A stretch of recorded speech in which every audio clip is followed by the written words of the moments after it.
यहाँ एक कोशिका है, जो सभी जीवित ऊतकों की मूल इकाई है।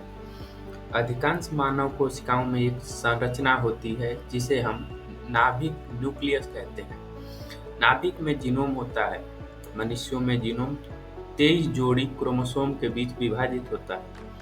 प्रत्येक गुणसूत्र में डीएनए की एक लंबी श्रृंखला होती है, जो हिस्टोन नामक प्रोटीन के चारों ओर कसकर पैक होती है। डीएनए के भीतर कुछ हिस्से होते हैं जिन्हें जीन कहा जाता है। ये जीन प्रोटीन बनाने के निर्देशों को संग्रहित करते हैं।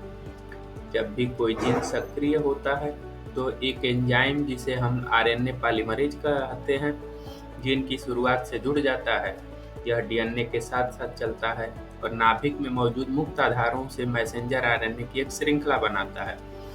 डीएनए कोड यह तय करता है कि मुक्त आधार मैसेंजर आरएनए में किस क्रम में जोड़े जाएंगे। इस प्रक्रिया को हम ट्रांसक्रिप्शन कहते हैं। मैसेंजर आरएनए को प्रोटीन उत्पादन के लिए टेम्पलेट के रूप में उपयोग करने से पहले इसे संसाधित करता है।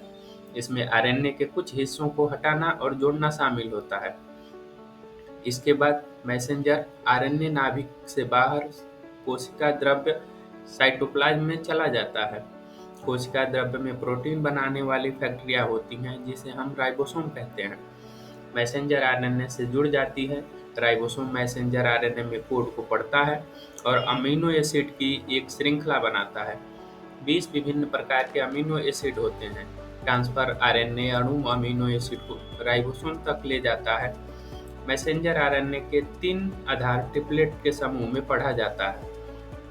प्रत्येक ट्रिपलेट के पढ़े जाने पर ट्रांसफर आरएनए संबंधित अमीनो एसिड को लाता है, जिसे